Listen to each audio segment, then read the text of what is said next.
My fiancé wants me to put his family before mine at the expense of my family's health. If you have seen the original video, skip to the timestamp to watch the new update. Thanks for tuning in and enjoy.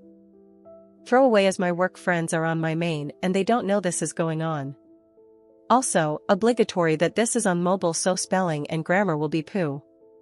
This is a long one, but I'll try and keep it as short as possible.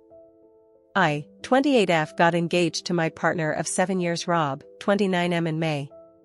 Both sides of our family were really happy about this, and we had a big family meal 2 weeks after getting engaged. His brother lives 250 miles away and couldn't get here for that meal, so we decided to have a meal just for his family in late June when his brother would be back for the weekend. This weekend was arranged long before we got engaged, so he wasn't back just for the meal. Earlier this year, my sister Kim, 32F, got a serious eye infection that very quickly turned into an ulcer, which scarred her cornea and left it at a high risk of a perforation. She needed a corneal graft, but her surgeon was away for 4 weeks, so she was going to have to wait until he got back to have it. However, her eye didn't hold and it perforated the day I was supposed to be going to the family meal with RS brother.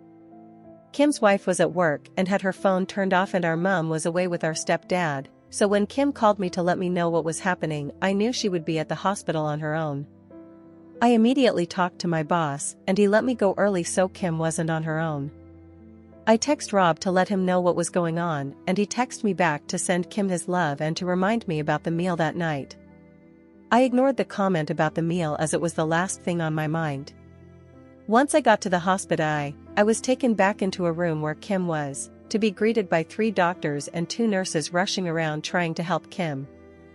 I was then informed that she needed to have an emergency operation to have her eye glued or else she would lose it. The problem was that they didn't have a surgeon at that hospital that could do it, and she needed to go to another hospital an hour and a half away. They asked if she would need transportation or if I could take her. I said I would take her. Once we got to the other hospital, we were told that she would be having the operation at 5:30 p.m. I knew then that I wouldn't make the dinner and text Rob to let him know. He flipped out and basically told me to leave Kim at the hospital and have her wife pick her up after the op was done. At this point I still hadn't been able to get a hold of Kim's wife. I told him that wasn't going to happen and that he was out of order to even ask me to do that. I then texted his mom and told her what was going on. She was really supportive and told me to stay with Kim and let her know how the op goes. A dinner can be rescheduled, Kim's health can't. I also spoke with his brother, who was equally as understanding. I stayed with Kim, her operation was a success, and I got her back home about 9 p.m. Her wife had ordered some Chinese and offered me some, which I happily accepted as I hadn't eaten since lunch. With that, I didn't get home till about 11 p.m. and Rob was already asleep. Rob was very short with me for days after, and we ended up having a huge fight where he told me that I should have put his brother and family before Kim. He said he was embarrassed going to the meal without me. I responded that I was embarrassed though I would put a meal before my sister's health. This led to another week of awkwardness between us before we finally sat down and we sorted it out, or so I thought. 8 weeks ago, Kim got her graft, and so far everything is going really well with it. On Saturday, his brother was here, so we went out for dinner with his family. His family were all asking about how Kim was doing, and I showed them a picture of the stitches in her eye. I thought that everything had gone really well until we got home and he got really angry, saying that I shouldn't have brought up Kim's health issues and I shouldn't have shown them the picture. I argued that they'd asked about her and asked to see the picture. It ended with him telling me that I needed to put him and his family before Kim or else we weren't going to work. His family will come before mine once we are married, so I should get used to it. I went upstairs and packed a bag. I'm now at my mom's house, and he's been bombarding me with text and calls since I left. I do love him, but I will never put his family above my own family's health. I feel like he's expecting me to spend every holiday with his family and put their wants above my family's needs, which won't happen. I'm very close to my sister and my mom, that's not going to change. So I don't really know how to move forward or if I even want to. Has anyone experienced anything like this before? If so, how did you deal with it? Update 1. Thank you so much for everyone that commented. I replied to as many as I could, but I read all of them. Warning, this is going to be longer than the original post, a lot has happened.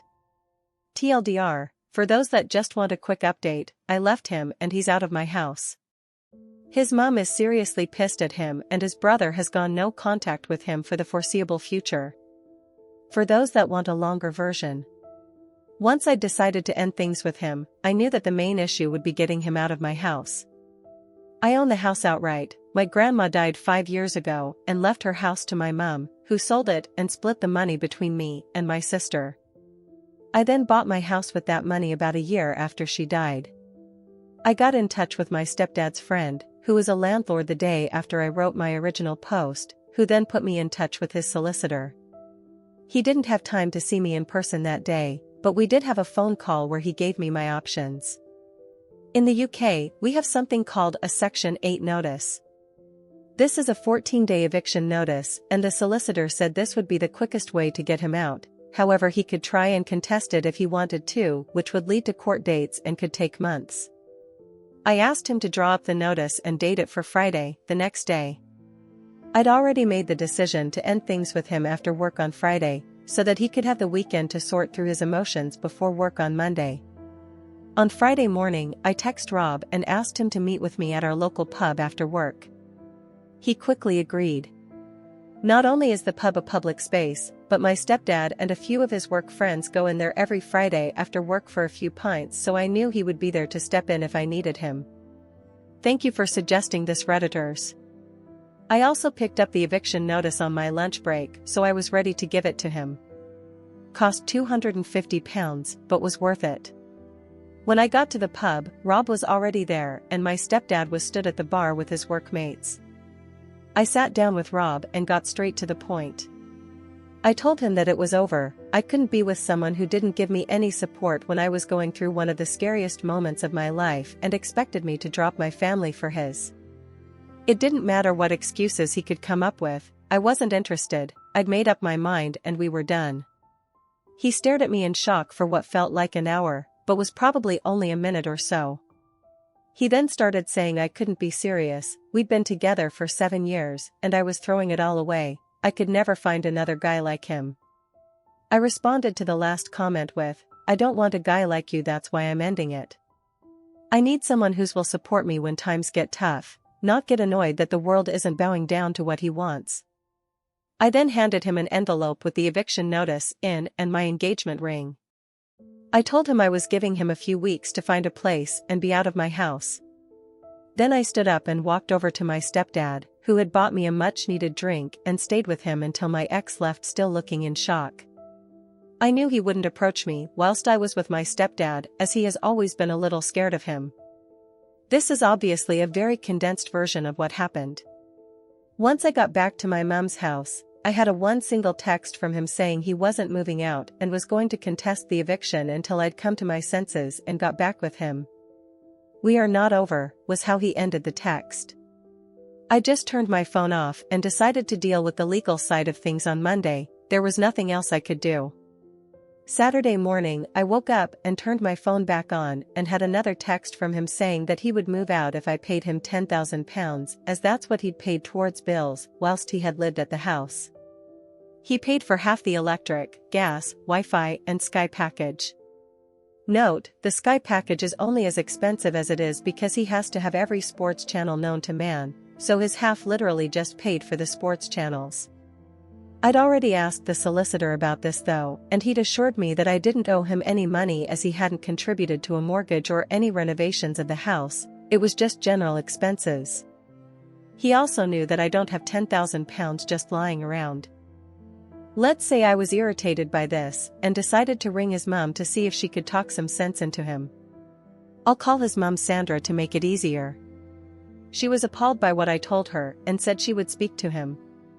She called me back about an hour later and asked me to meet her at the house. Rob was on an away day to watch his football team play and wouldn't be back till about 10 p.m, so I knew he wasn't there. I met her at the house with Kim, and Sandra said that Rob's brother was on his way back home and they would have Rob out by the following afternoon. She hadn't even spoken to Rob, just his brother, but she promised he would be out. Sandra then asked me to walk her through the house, showing her exactly what was his and what wasn't, so he didn't take anything that didn't belong to him. The next morning, I got a text from Rob calling me all the names under the sun for getting his mom and brother involved. I blocked him, and a couple of hours later, Sandra texted me to let me know he was out and staying with her.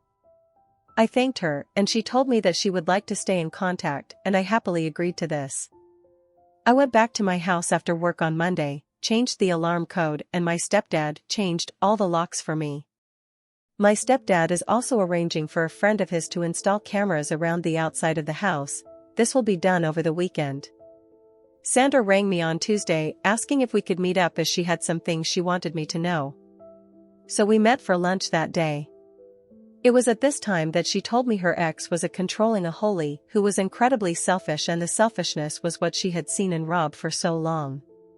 That's why she had commented on him being like his father, but she had hoped that was the extent of Rob's attitude and he hadn't picked up his dad's controlling behavior, which, to be fair, he hadn't up until this whole episode.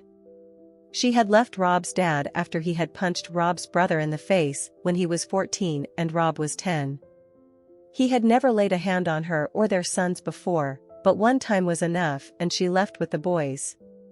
To her knowledge, her ex had never reached out to speak to Rob or his brother, and they hadn't spoken to their father in years.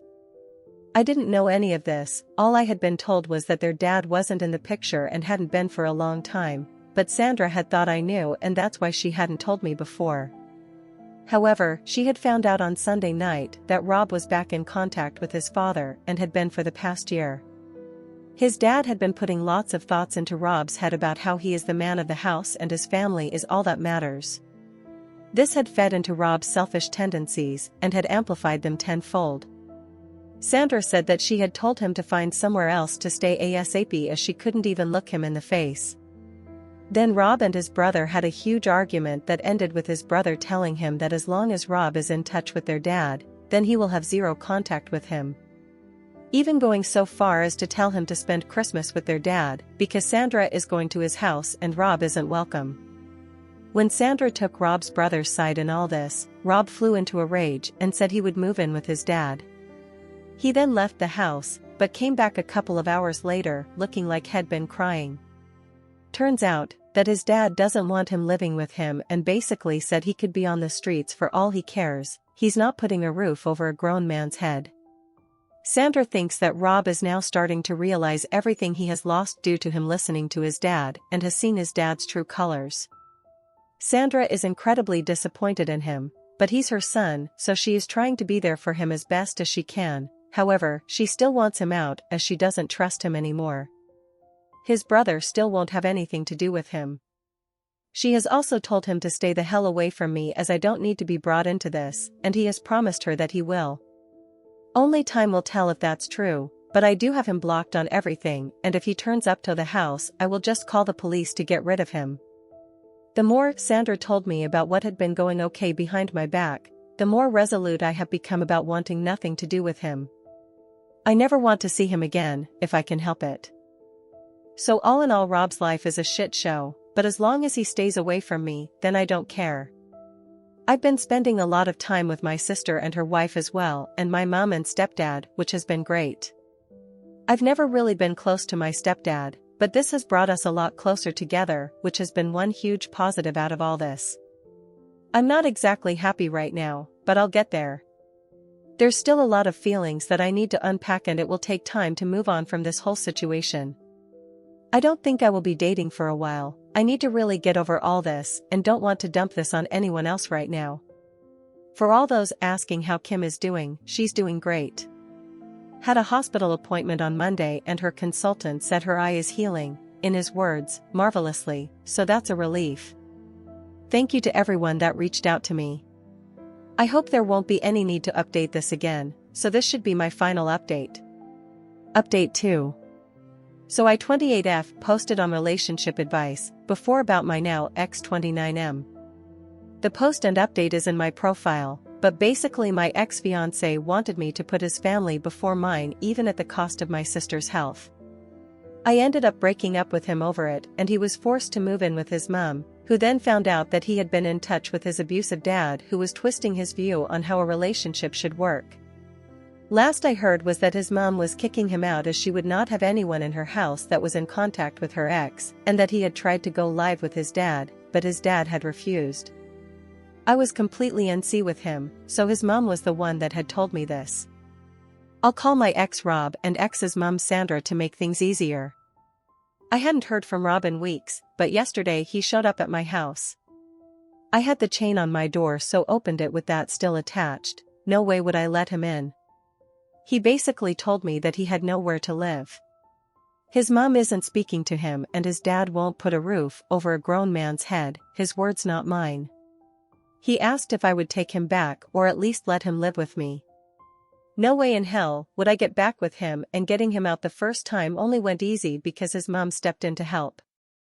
He had threatened to take me to court, knowing that if he did it could take months to get him out, and then said he would only move if I gave him £10,000. I contacted his mom, who was furious about that, and she turned up with his brother and forced him out. I told him that there was zero possibility of him ever living with me again and that we were 100% over. He started shouting at me and calling me all sorts of names, so I threatened to call the police if he didn't leave and shut the door. I have cameras all over my house, so I caught everything he did and said on camera and have saved it to a USB just in case. He then went crying to all our mutual friends, and it managed to get back to his mom. She called me and asked what happened. I told her, and she then informed me that she had put her house up for sale and was moving 300 miles away to be nearer her other son. Her and Rob had a huge argument about this, and she finally kicked him out. Since then he's been couch surfing, but with Christmas coming up, his friends aren't really happy with having him on their couches when they have kids and are meant to be enjoying the festive season. He's been kicked out of 3 friends' houses in 10 days. She told me I was right to refuse him, but I've since had other friends say that they feel sorry for them, and that I can just let him stay in my spare room until he's back on his feet. I then asked them to put him up, but they said they would but don't have room, and if they had a spare room like me, then they would let him stay.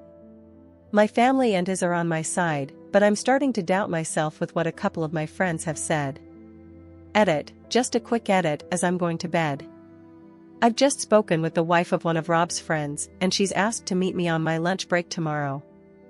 Apparently, Rob stayed with them for 2 nights before she kicked him out, and there's more going on than what I know of. She's going to tell me the full story tomorrow, but told me that I shouldn't let him anywhere near me, and that he's staying in a B&B so he does at least have a roof over his head right now. I'll try and update after I've spoken to her. Update 3. So I posted yesterday about my ex turning up at my house, wanting for me to let him move back in with me. I said no, but a couple of friends thought I should let him, and that messed with my head. Rob is my ex. A few people told me to change my lock, etc. I did that and changed my alarm code, as well as my stepdad got his friend to put up 4 cameras around my house. I'm also going to start shutting the gate so that no one can walk up to the house without ringing the bell there first. I put in an edit that I was going to be meeting with one of Rob's friends' wives for lunch today, and I have to say that it was informative for sure. I'll call her Nat, 30F, and her husband Zach, 29M. So I went to meet her on my lunch break at a cafe near my work. It's a place that a lot of my coworkers go to, and I know the staff there as well. A few Redditors thought that she might bring Rob with her, so I wanted it to be somewhere I feel comfortable and have backup if needed. Turns out that I didn't need to bother about that. When I got to the cafe, Nat was there on her own. I grabbed some lunch and a drink and sat with her. We went through the usual small talk before she started telling me what had been going on. Rob rang Zach on Thursday morning, saying he had nowhere to go and could he stay with them for a few days. Zach spoke to Nat and they agree he could stay in their guest room. Rob went to their house after work and they had a long talk where Rob told them he has a flat lined up, but can't move until January. Zach and Nat agreed to let him live with them until January as long as he followed some basic rules and paid for his own food. The rules were things like, no bringing women back there, and if he went out drinking he had to be quiet when he got back so he didn't wake their daughter who's 6. He agreed to all this and paid for a Chinese for them all that night. The next day after work, Rob went to meet his dad in the pub for a few pints. When Zach and Nat went to bed, Rob still wasn't home. They were woken up at about 2 in the morning by Rob arguing with a woman. Apparently, Rob had met this woman in a bar, took her back to Zach and Nat's house, got his pleasure, and then told her to get dressed and fuck off once he was done. She had gotten angry, which started an argument where Rob was saying some horrific shit to her. Nat took the woman downstairs and got her a taxi, whilst Zach stayed upstairs arguing with Rob. Once Nat had got rid of the woman, she went back upstairs and tried to calm Zach and Rob down. At this point, Rob decided to take out his frustrations on Nat, calling her a bitch and telling her to do something useful and make him a sandwich before bursting out laughing like he'd made the funniest joke ever. This made Zach lost it and pinned Rob to the wall by his throat. Side note, Rob isn't a fighter at all, whereas Zach was an amateur boxer in his youth and can handle himself well. Nat managed to get Zach to let him go, and Rob was shoved in the guest room and told to sleep off the alcohol. It's a miracle that Nat's daughter didn't wake up during this. The next morning, Nat got their daughter ready and went to her mum's after telling Zach to get Rob out of their house. Zach agreed, and after Nat left, he woke Rob up and told him to pack his shit and leave.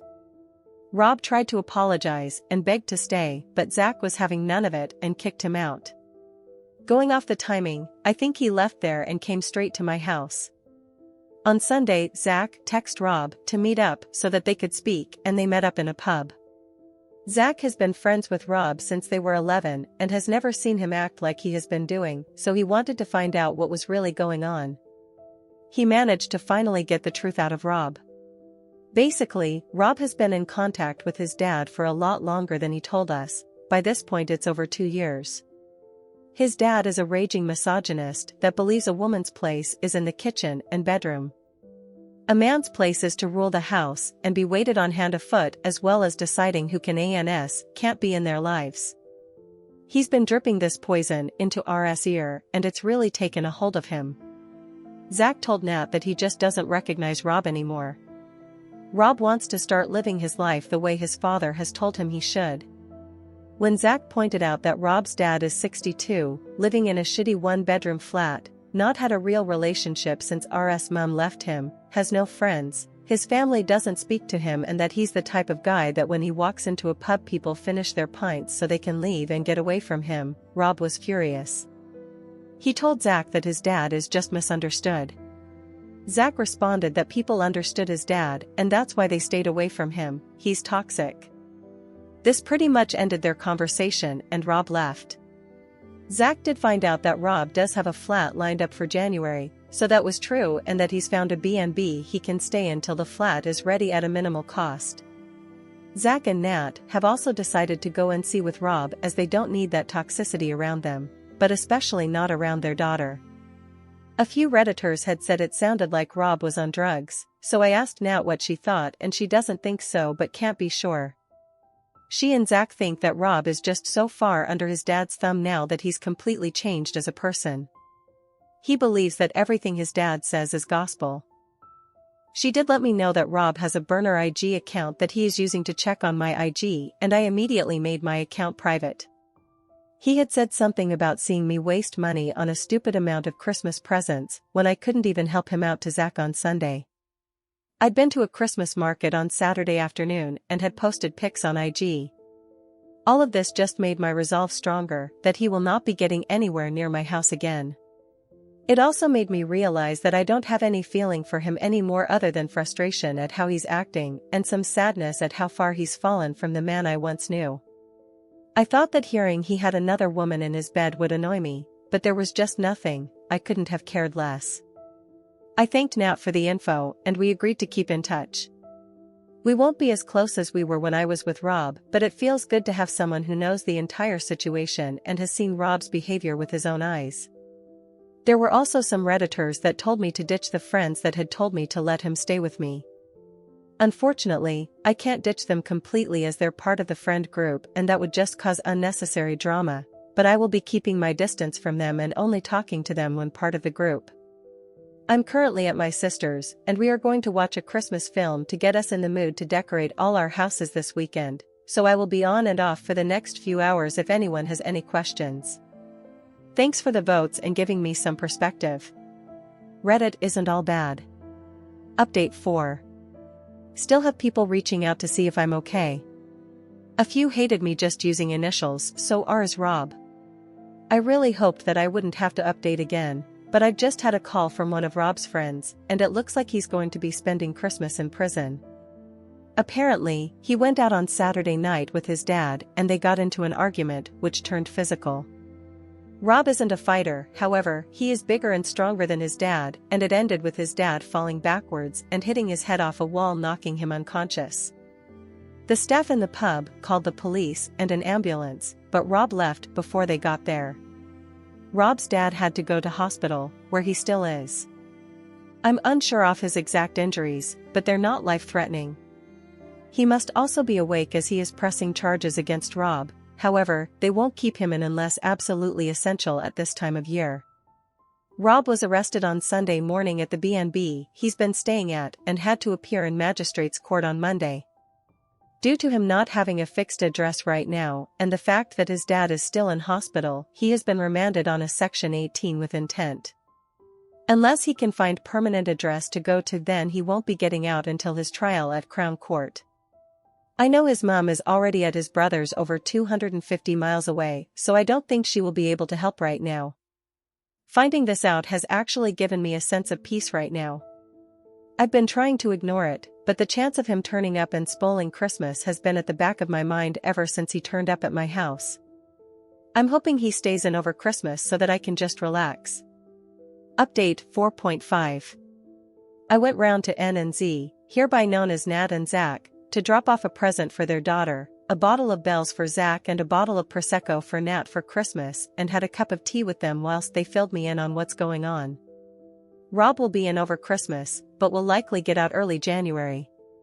His lawyer is trying to get the charges reduced from Section 18 with intent to a Section 20. I only found out today that a Section 18 with intent is one step down from attempted murder, and you're looking at double digits in prison if you get found guilty. Section 20 is a lot less severe and is usually a 2-year suspended sentence for first-time offenders, which he is. His lawyer has said that if he pleads guilty to the Section 20, then CPS will lower the charges to get this one over and done with ASAP, as the courts are ridiculously backed up in the UK right now, and prisons are full.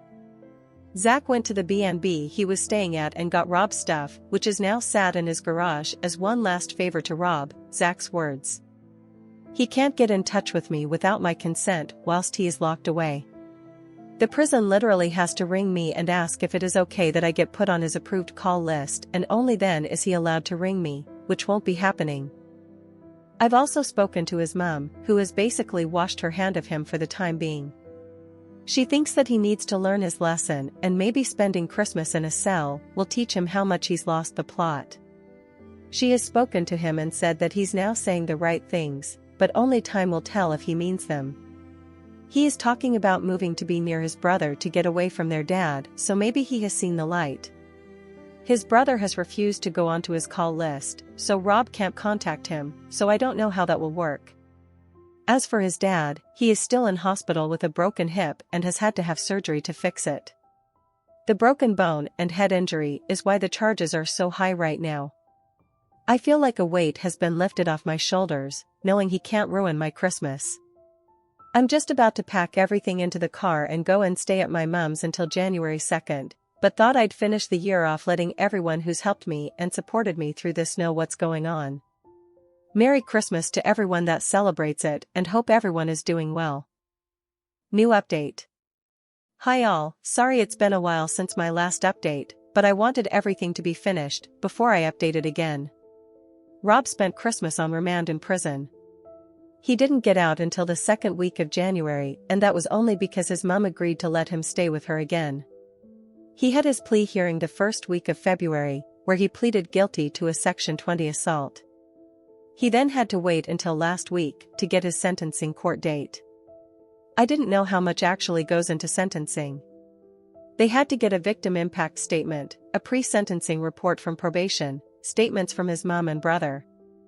His barrister even reached out to me to give a statement saying that we had broken up and I'd asked him to leave the house. He used our breakup as an extenuating circumstance, saying that because of the breakup of our relationship and him losing his home, that had seriously impacted him mental health. The statements from his mom and brother also confirmed that he had lived in an abusive home when he was young, so he claimed he had PTSD because of that. These were all read out at his sentencing. He was going to get 3 years, but the judge knocked time off for pleading guilty and for mitigating circumstances. That left him with a 16-month sentence that was suspended for 18 months. As part of the conditions for his release, he isn't allowed anywhere near his dad, he has to go to counseling for his supposed PTSD, and he isn't allowed to drink alcohol. He even has an ankle monitor on that tests his sweat every half an hour for alcohol and will alert probation if he gets a positive result. Luckily for him, his boss has let him go and work at their main location in the city that's half an hour away from here, and probation were happy for him to live there as well. He moved into a flat there this week, so I don't have to worry about running into him. I haven't spoken to him at all, and I don't want to.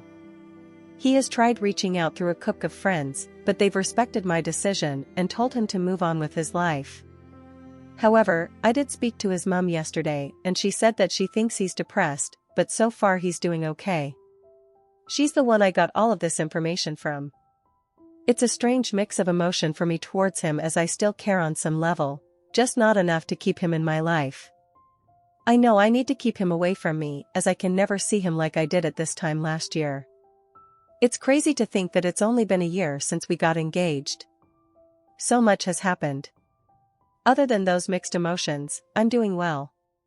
I've been hanging out with my sister and her wife a lot more, as well as catching up with friends. I'm still working at the same place, and I don't see that changing anytime soon. For the people asking about my sister, she's doing good. She had a setback last month, but she seems to be over that now and has just been approved to have some form of newish stem cell treatment at the UK's biggest eye hospital. Which is fab news. She tried to explain it to me, but it involves them taking her blood and putting it into her eye, which grossed me out, so Elle told her to stop. However, because she's my sister, she then sent me pictures of what they do, and Mum had to step in and tell her to stop. No matter how old we get, I don't think we will ever stop trying to annoy each other. So all in all, I think we're all moving on with life. Unless there's something big happen, then this should be my last post. I really want to thank everyone for their kind words and support. This has restored my faith that there are still good people out there. That's where the story ends. Please consider subscribing to keep up to date on this post and other daily Reddit content.